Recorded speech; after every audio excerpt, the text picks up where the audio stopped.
സാധാരണ നമ്മൾ കോഴിക്കോട് ട്രെയിൻ ഇറങ്ങിക്കഴിഞ്ഞാൽ ഓട്ടോന് വേണ്ടി കുറേ ക്യൂ നിൽക്കണം, അല്ലെങ്കിൽ ബസ്സിന് തിക്കി തിരക്കിക്ക് പോകണം. എന്നാൽ പുതിയൊരു ആപ്പ് കോഴിക്കോട് ലോഞ്ച് ആയിട്ടുണ്ട്. നമ്മൾ കോഴിക്കോട് ട്രെയിൻ ഇറങ്ങുമ്പോഴേക്കും വണ്ടി റെഡി. ഇതാണ് ആപ്പ് ജുഗ്നു. ഏകദേശം നമ്മുടെ ഊബറൊക്കെ പോലെ തന്നെയാണ്. ഫസ്റ്റ് ആപ്പ് ഓൺ ആകുമ്പോൾ ഒരു രജിസ്ട്രേഷൻ ഒക്കെ ഉണ്ടാവും. ആ പ്രോസസ്സൊക്കെ കഴിഞ്ഞിട്ട് നമ്മൾ എവിടെ നിന്നാണ് സ്റ്റാർട്ട് ചെയ്യുന്നത്, എവിടത്തേക്കാണ് പോകേണ്ടത് എന്നുള്ള ലൊക്കേഷനൊക്കെ സെലക്ട് ചെയ്യുക. അപ്പോഴേക്കും ഏകദേശം റേറ്റ് കാണിക്കും, ഇത്രയാണ് റേറ്റ് എന്നുള്ളത്. അതുകൊണ്ട് തന്നെ അമിത ചാർജ് ഈടാക്കും എന്നുള്ള ഒരു പേടി വേണ്ട. ഞാൻ ബുക്ക് ചെയ്തിട്ട് ഒരു 3 minutes കൊണ്ട് തന്നെ വണ്ടി എത്തിയിരുന്നു.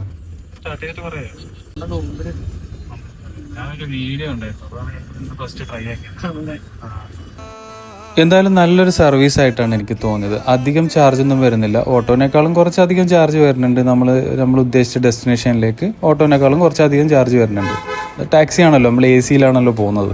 എനിക്ക് റെയിൽവേ സ്റ്റേഷനിൽ മാവൂർ റോഡിലേക്ക് 150 ആയിരുന്നു ചാർജ് കാണിച്ചത്. അത് നമ്മൾ ചൂസ് ചെയ്യുന്ന വണ്ടി പോലെ ഇരിക്കും. വലിയ വണ്ടിയാണെങ്കിൽ 250 ആ റേഞ്ചിലൊക്കെ പോകും. ഇതൊക്കെ ഈ ആപ്പിൽ കറക്റ്റായിട്ട് കാണിക്കും ഏതാണ് വണ്ടി വേണ്ടതെന്നൊക്കെ. ഫസ്റ്റ് റൈഡിന് അപ് ടു 50% ഡിസ്കൗണ്ട് വരുന്നുണ്ട്. എനിക്ക് 150-ൽ 100 ആണ് ഞാൻ പേയ്മെന്റ് ചെയ്തത്. അപ്പോൾ വീഡിയോ ഇഷ്ടമായെങ്കിൽ ഫോളോ ചെയ്യാൻ മറക്കണ്ട. മറ്റൊരു വീഡിയോ ആയിട്ട് കാണാം. ബൈ.